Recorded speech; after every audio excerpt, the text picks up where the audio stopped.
ভারত স্বাধীন হওয়ার পরে 1950 সালের 6ই সেপ্টেম্বর আমরাকে আমাদের আদিবাসী তালিকা থাকতে ষড়যন্ত্র করে বাদ দিয়েছে। সুকৌশলে জবাব চাইলে কি বলছে? বলছে প্রিন্টিং মিস্টেক। তাহলে কোন রকমে হয়তো পুচকে গেছে, পরে ঠিক করে দেওয়া হচ্ছে ওদের দিয়া।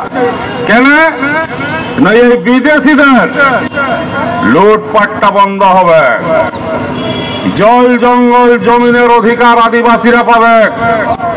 ডক্টর বাবা সাহেব আম্বেদকর 244 আর্টিকেলে আমাদের জন্য অধিকার দিয়ে গেছে। 5th শিডিউলের 6th শিডিউলের গল্প আছে, পড়ে দেখেছে চালাক চতুর্শ্রেণীর ওরা, যার জন্য বৃহৎ অঙ্কের একটা কর্মী জাতিকে সুকৌশলে তারা আজ পর্যন্ত স্বীকৃতি দিতে কুণ্ঠাবোধ করছে। ওয়ার দিকে ঠেলছে তো ও রিটার্ন ওয়ার দিকে ঠেলে নিচ্ছে। কথা ঝগড়া লাগে আমার, ইয়ার সঙ্গে কর, একবার তো ওয়ার সঙ্গে কর। তো সোজা কথা, কর্মী কিন্তু বনে ঝাড়ালে রাজধানী আসতে শিখেছে, আর কর্মী ভয় পায় নাই। আগামী দিনে কি হবে আপনারা কল্পনাও করতে পারবেন নাই। দিল্লি সরকার আর পশ্চিমবঙ্গ সরকার দুজনকেই বলছি, আমাদের আত্মপরিচিতিটা দরকার আছে। ভারতবর্ষে আমাদের চিহ্নটাই আপনারা রাখেন নয়, মুদায় নিয়েছেন। আমরা ভারতবর্ষের আদি বস্কৈতা লোক বটি।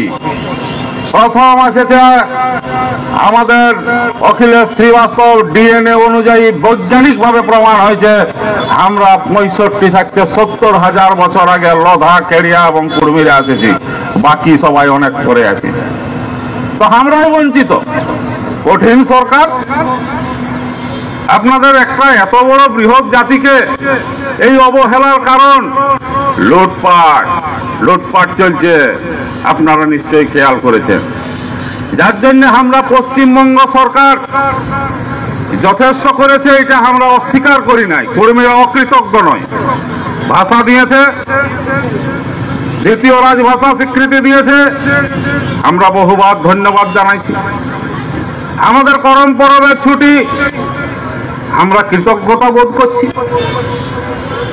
আমাদের সিআরআই পাঠাইছে, আমরা স্বীকার করছি। কেন্দ্র সরকার সিআরআই এর উপর কমেন্ট এবং জাস্টিফিকেশন পাঠাতে বলেছে, সেইটা আজ পর্যন্ত দিল্লিটাকে পৌঁছিছে নাই।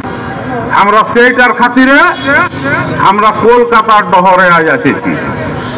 এইটাই আমরা বলতে চাই যে আপনারা অতি দ্রুত 90% কাজ কর্মীর জন্য আপনারা করে দিয়েছেন, 10% বাকি আছে, ওটুকুও করে দেন না।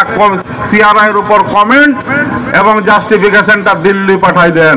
আপনার সঙ্গে আর আমাদের কোনো ঝগড়া থাকবে না, যা করব দিল্লির সঙ্গে আমরা বুঝে নেব। খালি আমাদের একটুকু মাঙ্গাছে, ওইটা পাঠিয়ে দেন। নাহলে বলছে কেউ কেউ বিরোধ করছে। আরে বা বিরোধ লোক করতে পারে,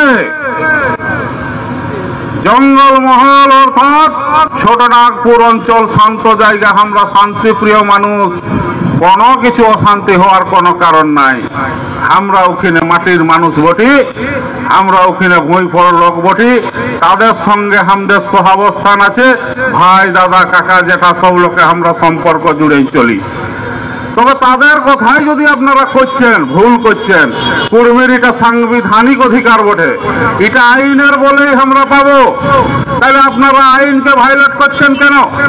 আপনারা এটা পাঠান, কথা দিচ্ছি কর্মী আপনার সঙ্গে থাকবে, পাঠান দিলে একদম কথা দিয়ে দিলি। আজকে জানেন কর্মীরা প্রকৃত অর্থে আমরা বটি প্রকৃতির পূজারী। আমরা মূর্তি পূজায় বিশ্বাস করি নাই। আমরা কেউ হিন্দু ধর্মের লোক লই, আমরাকে হিন্দুটা চাপাই দেওয়া হয়। আর চাপাই দিয়ে বলছে তোরা কাল চাললে সরিয়ে যাচ্ছি, তো তোরাই তো চাপাচ্ছিস। আমরা কবে করলি ওগুলার পূজা? আমাদের সব গাছ তলে তলে সব ঠাকুররা আছে, গরম বলুন, ধরম বলুন, আমাদের বাঘুত বলুন, কুদরা বলুন, সবাই আমাদের গাছ তলে তলে আমাদের সমস্ত কিছু ঠাকুর আছে। আমাদের যত সমস্ত পূজা পাঠ সমস্ত কিছু প্রকৃতির আধার হয়ে থাকে, কোনটাই আমরা কিন্তু